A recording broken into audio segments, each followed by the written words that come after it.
Hey, it's me.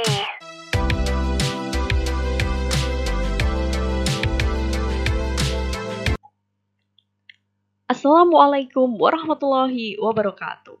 Ya, welcome back to my channel, Siskawa Yunitia Retnaulandari. Halo, apa kabar teman-teman semuanya, para pejuang perguruan tinggi? Semoga senantiasa sehat selalu ya, dan tetap semangat untuk terus belajar mempersiapkan jalur masuk ke universitas tentunya. Nah, buat teman-teman di sini aku ada informasi terkait dengan jalur prestasi ya atau JAPRES.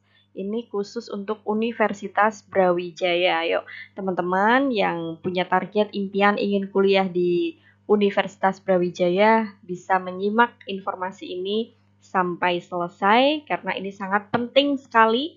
Dan kalau saran aku sih dicoba aja ya jalur prestasi ini. Siapa tahu nanti rezekinya teman-teman di jalur prestasi Universitas Brawijaya. Oke, sebelumnya silakan buat teman-teman yang belum klik tombol subscribe untuk bisa klik terlebih dahulu dan juga aktifkan loncengnya agar selalu mendapatkan notif dari aku terkait dengan informasi entah nanti studi lanjut atau mungkin beasiswa dan info-info yang lainnya. Dan untuk teman-teman yang sudah setia di channel YouTube aku, terima kasih sudah setia ya, dan semoga sukses untuk teman-teman semuanya. Oke, langsung saja. Informasinya lumayan banyak ini nantinya. Silakan disimak baik-baik dan nanti untuk pertanyaan-pertanyaan bisa di kolom chat komentar. Nah, oke, jalur SMUB. Ini merupakan seleksi penerimaan mahasiswa baru jalur prestasi. Merupakan seleksi masuk di Universitas Brawijaya yang diselenggarakan secara mandiri oleh Universitas Brawijaya untuk program sarjana dan juga vokasi D3 dan D4.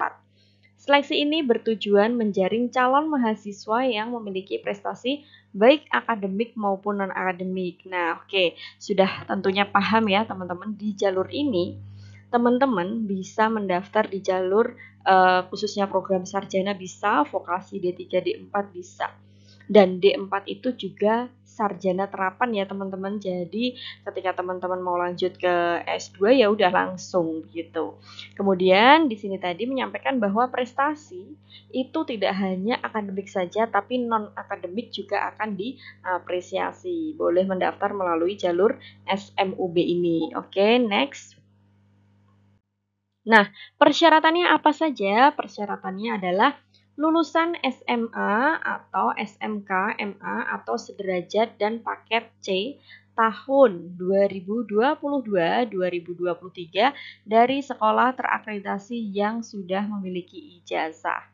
Nah, jadi ini tidak hanya berlaku untuk teman-teman nanti yang akan lulus di tahun 2024, tapi dua kakak tingkat dari teman-teman yang sekarang saat ini kelas 12 ternyata juga berkesempatan untuk mendaftar di SMUB.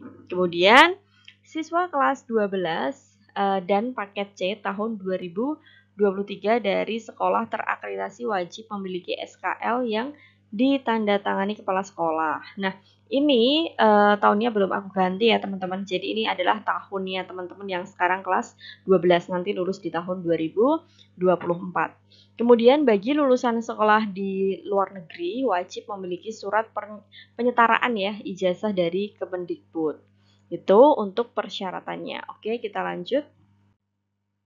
Nah, persyaratan berikutnya tentunya harus memiliki NISN yang terdaftar di NPSN, nomor pokok ini ya, sekolah secara nasional. Kemudian untuk peserta seleksi memiliki kesehatan yang memadai sehingga tidak mengganggu kelancaran proses pembelajaran di program studinya. Nah, untuk nilai rapot minimal rata-rata 75 per semester di bidang pengetahuan semua mata pelajaran mulai dari semester 1 sampai semester 5. Nah, ini berarti teman-teman di nilai yang digunakan hanya nilai yang pengetahuan ya, bukan nilai keterampilan. Dan itu dari semester 1 sampai semester 5 di semua mata pelajaran. Dan ini kan teman-teman belum ya untuk nilai semester 5-nya. Bisa dimaksimalkan untuk nantinya bisa mendaftar di SMUB ini. Oke, kita lanjut. Untuk persyaratan secara khusus dari akademik itu nanti bisa peraih peringkat atau juara 1, 2, dan 3 atau setara pada tingkat internasional dan nasional dalam bidang.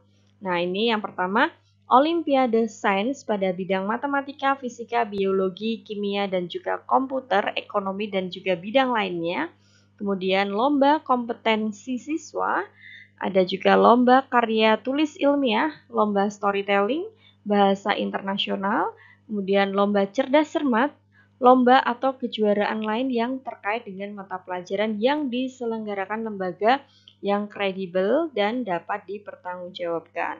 Nah, ini silakan buat teman-teman yang saat ini bukan hanya di kelas 12, misalnya mungkin masih kelas 10 atau 11 juga bisa banget untuk preparationnya mulai dari sekarang. Dengan apa? Sering-sering ikut lomba ya, karena lomba itu sangat-sangat penting dan sangat menunjang untuk teman-teman bisa mendaftar di jalur prestasi semua universitas yang menyelenggarakan. Oke, kita lanjut. Nah, prestasi non-akademik. Peraih peringkat atau juara 1 dan 2 serta 3 atau juga boleh dengan sertifikat yang tertulis gold, silver, bronze pada tingkat internasional dan nasional dalam lomba atau kejuaraan bidang olahraga, kesenian, keterampilan, keagamaan. Nah, prestasi yang dimaksud adalah prestasi selama mengikuti ini ya, pendidikan di jenjang SMA ya teman-teman. Jadi kalau sertifikat udah pas SMP itu tidak bisa digunakan di ini untuk pendaftaran di perkuliahan. Oke. Kita lanjut. Nah, ini khusus spesial sekali untuk teman-teman yang sudah memiliki hafalan Quran dengan minimal 5 juz dibuktikan dengan surat sertifikat atau surat keterangan dari lembaga yang kredibel dan dapat dipertanggungjawabkan, itu nanti bisa banget mendaftarkan juga nih. Nah, saya yakin teman-teman di sini mungkin yang dari pondok, dari sekolah-sekolah IT, pasti tentunya memiliki ya sertifikat hafalan. Nah, ini minimal syaratnya kalau di UB 5 juz sudah bisa mendaftarkan diri di semua program studi. Jadi bebas ya teman-teman, tidak harus jurusan-jurusan keagamaan gitu, tidak ya. Meskipun ini basic di ini ya, sertifikat hafalan. Tidak, ini bebas untuk semuanya. Oke, kita lanjut. Nah, bagi peserta yang mendaftar jalur kelas internasional memenuhi syarat sebagai berikut. Nah, ini khusus kelas-kelas program internasional. Itu ada calon mahasiswa mengikuti tes kemampuan bahasa Inggris. Apabila memiliki sertifikat TOEFL atau IELTS official, itu bisa dilampirkan. Kemudian hadir secara luring atau langsung di kampus UB untuk mengikuti tes bahasa Inggris di ruang laboratorium yang akan diumumkan nanti kemudian hari. Kemudian untuk pilihan program studi jalur kelas internasional sesuai dengan link yang tersedia. Nanti sudah ada di sana. Oke. Kemudian syarat khususnya lagi bagi peserta yang bagi peserta yang memilih program studi S1 Seni Rupa dan juga D4 Desain Grafis wajib mengunggah portofolio dengan ketentuan sebagai berikut ya. Yang pertama, 1 buah karya gambar naratif dengan teknik menggambar hitam putih sesuai soal tema yang telah disediakan. Kemudian 1 buah karya gambar bentuk komposisi benda dengan teknik menggambar berwarna sesuai soal tema yang telah disediakan, dan 1 hingga 2 karya 2 dimensi seperti sketsa gambar, kemudian ilustrasi, lukisan, atau juga karya 3D seperti patung, kemudian keramik, gerabah, miniatur, clay, figuratif, karakter. Nah, ini sangat-sangat penting sekali buat teman-teman yang memilih program studi di seni dan juga desain grafis. Dan ini tentunya akan memiliki bobot yang sangat tinggi untuk menentukan apakah teman-teman terpilih sebagai mahasiswa di jalur prestasi ini ataukah tidak. So, buat teman-teman, silakan bisa segera mempersiapkan gambaran terbaiknya. Jadi portofolio itu sebenarnya gambar ya teman-teman, menggambar sesuai dengan tema yang sudah ditentukan. Oke, kita lanjut. Nah, kemudian seluruh karya dan dokumen isian disusun dalam format PPT dengan ukuran file maksimal 10 MB. Kemudian peserta wajib menggunakan template untuk file dan dokumen yang disediakan untuk kepentingan penilaian portofolio. Apabila peserta tidak menggunakan template file dan dokumen yang disediakan, dokumen portofolio yang bersangkutan dapat didiskualifikasi dalam proses penilaian. Nah, silakan nanti bisa diunduh di sini ya, di template portofolio, kemudian di situ sudah ada petunjuk penyusunan dokumen portofolionya. Jadi ketika pembuatan portofolio, teman-teman harus cermat, teliti, detail, sebenarnya ketentuannya seperti apa. Jadi ikuti aturannya gitu ya, teman-teman. Nah, selanjutnya khusus bagi seluruh pendaftar yang memilih program studi D3 Keuangan Perbankan, terdapat tambahan persyaratan sebagai berikut. Nah, ini untuk tinggi badan perempuan minimal 160, kemudian laki-laki minimal 165. Berat badan proporsional, ramah, dan juga komunikatif. Nah, ada lagi mengirimkan pas foto berwarna ukuran 4x6, foto seluruh badan ukuran postcard, diunggah pada laman pendaftaran dan video perkenalan diri tentang latar belakang pendidikan, keluarga, motivasi, dan yang lainnya. Nah, ini bisa dengan format TikTok. Menggunakan pakaian formal, yaitu nanti untuk laki-laki kemeja dan jas, untuk perempuan kemeja dan blazer, dengan durasi maksimum 1 menit. Video diunggah di Google Drive menggunakan akun pribadi masing-masing, kemudian dibagikan tautannya ya, URL dari video tersebut dilampirkan pada pendaftaran online. Wawancara secara daring atau online dengan jadwal dan tata cara dapat dilihat di website Vokasi UB. Nah, ini untuk informasi bisa menuju ke link ini ya, teman-teman. Oke, untuk jadwal penerimaan mahasiswa baru, ini jadwal lama ya teman-teman tahun 2023, tapi setidaknya ini untuk panduan sambil nanti kita cek di tahun 2024 apakah memang tetap di bulan Mei ataukah nanti maju atau mundur. Tapi biasanya ya maksudnya hampir ya sama gitu. Nanti di 16 Mei atau mungkin di awal Mei bolehlah nanti cek atau sebelum bulan Mei cek terlebih dahulu informasi tanggal-tanggal terupdate-nya. Ini tanggal lamanya. Nah, ini pendaftaran dan juga pembayaran nanti melalui sistem online. Kemudian untuk ini pendaftaran SMUB jalur internasionalnya jadwalnya sudah ini ya ditentukan juga, dan pengisian data oleh siswa, wawancara daring khusus yang memilih program studi keuangan. Nah, jadi tidak semua begitu. Oke, ini ada tes bahasa Inggris untuk yang memilih jalur kelas internasional, kemudian pengumuman hasil seleksi sekitar Juni, penetapan UKT, nah dan juga pembayaran UKT online. Ini sudah ada websitenya di sini, teman-teman bisa langsung kunjungi informasi secara detailnya. Oke, kemudian untuk biaya pendaftaran seleksi mandiri jalur prestasi tahun 2023 kemarin itu sebesar 350.000. Nah, nanti bisa dicek kembali apakah masih sama ataukah ada kenaikan. Biaya pendaftaran yang telah dibayarkan di bank tidak dapat ditarik kembali dengan alasan apapun. Gitu. Jadi nggak bisa kembali ya, teman-teman. Oke, selanjutnya. Nah, bagaimana tentang pengisian data nilai rapot? Nilai yang diisikan adalah nilai seluruh mata pelajaran bagian nilai pengetahuan ya teman-teman. Jadi teman-teman bisa cek kalau di rapot itu ada nilai 2 ya.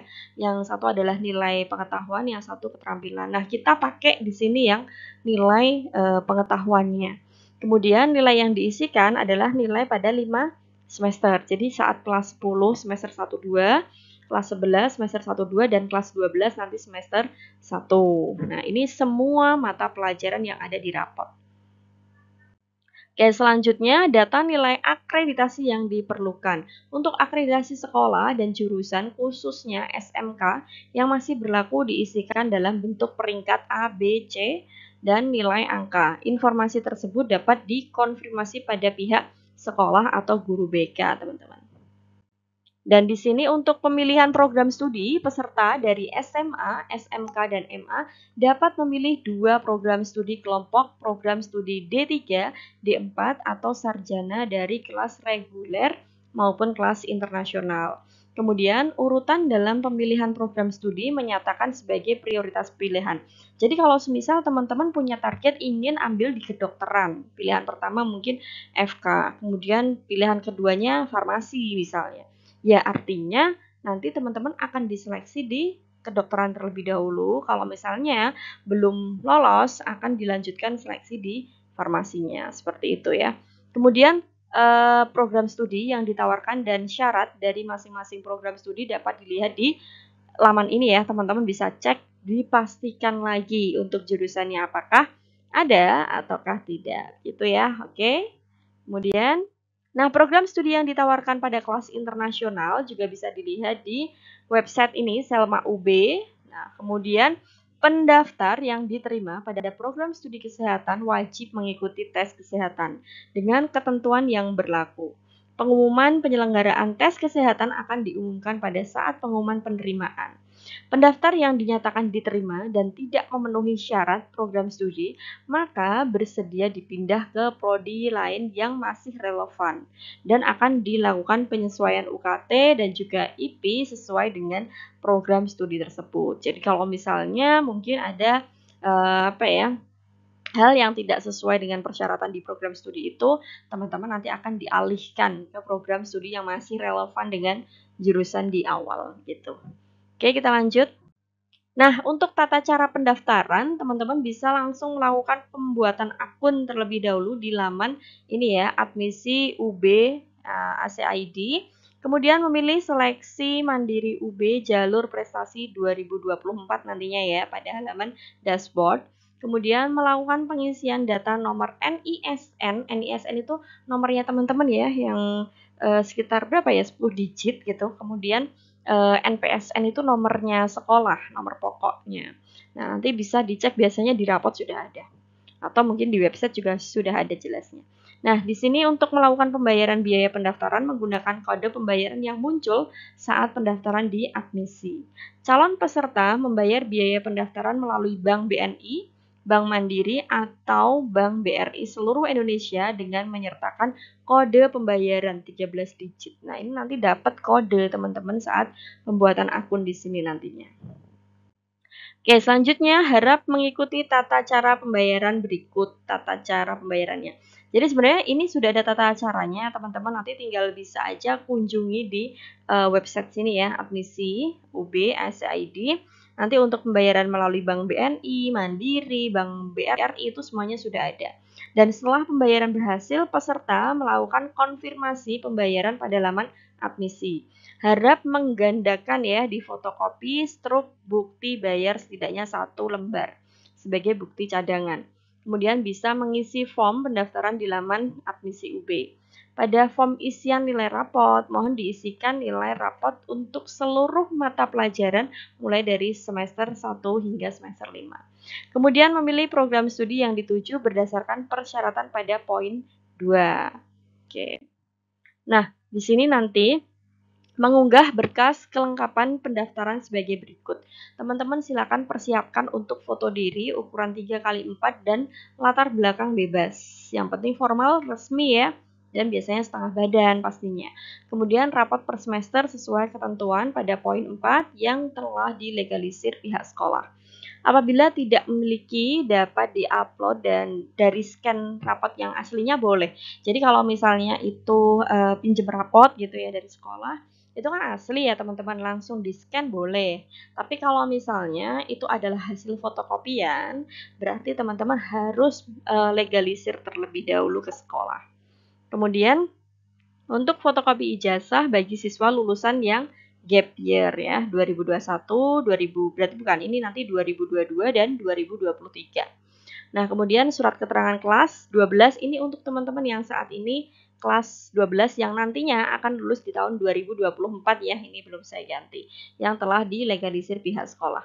Nah, nanti silakan juga dilampirkan, disiapkan untuk KTP atau surat keterangan bagi yang belum memiliki KTP. Kemudian ini bisa juga dengan KK gitu ya. Oke, selanjutnya sertifikat prestasi unggul. Di sini ada 3 prestasi terbaik di bidang akademik, olahraga, dan seni, serta keagamaan ya saat menempuh pendidikan SMA, MA, SMK.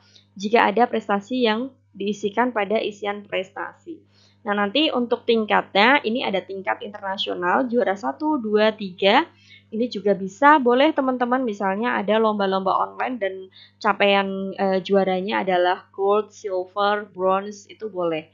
Tingkat nasional juga bisa, juara 1, 2, 3, sama ya, gold, silver, dan bronze. Nah, atau ini tadi, hafiz Al-Quran minimal 5 juz. Kemudian nanti menyetujui pernyataan isian data dan melakukan finalisasi pendaftaran. Dan nantinya mencetak kartu peserta seleksi. Untuk lain-lain, di sini setiap peserta itu wajib memenuhi ketentuan dalam pengumuman ini. Jadi kayak misalnya Universitas Brawijaya memberikan afirmasi penerimaan bagi pendaftar yang berasal dari daerah 3T. 3T di sini berarti terdepan, terluar, tertinggal. Jadi keluarga warga negara Indonesia yang berjasa dalam dunia pendidikan dan kesehatan, serta putra-putri penyelenggara negara dengan kuota yang telah ditetapkan dan pada program studi tertentu. Bagi siswa yang telah dinyatakan diterima bersedia memenuhi pembiayaan yang telah ditetapkan oleh Universitas Brawijaya. Gitu ya, teman-teman. Nah, untuk jalur mandiri prestasi ditetapkan pembiayaan dengan uang kuliah tunggal dan iuran pengembangan institut. Nah, ini iuran pengembangan ya. Kemudian ada pendaftaran dan biaya studi belum dapat menggunakan KIPK. Jika ada pengumuman yang ini atau perubahan jadwal akan diberitahukan kemudian melalui laman Selma UB ACID. Nah, hal-hal yang belum jelas dapat juga ditanyakan melalui Halo Selma ya. Di sini nanti sudah bisa untuk bertanya secara detailnya lagi atau mungkin masih misalnya bingung gitu ya, teman-teman. Nah, oke, teman-teman, itu tadi informasi seputar Selma UB yang kalau di sini mungkin teman-teman bisa jadikan juga ya untuk ya jalur masuk selain SNBP, SNBT, kemudian mandiri, teman-teman bisa nih untuk mencoba mendaftar di Selma UB. Oke, teman-teman, itu informasi dari aku. Apabila ada yang masih kurang jelas, boleh sekali ditanyakan melalui kolom chat komentar, atau teman-teman juga boleh nge-DM aku dan follow Instagram aku siska_makbuloh, atau silakan kunjungi untuk mendapatkan informasi seputar jurusan dan juga soal-soal SNBT ke TikTok aku siska.counselor. Okay, thank you very much for your nice attention, and don't forget for like, comment, share, and subscribe. Thank you. Sekian. Wassalamualaikum warahmatullahi wabarakatuh.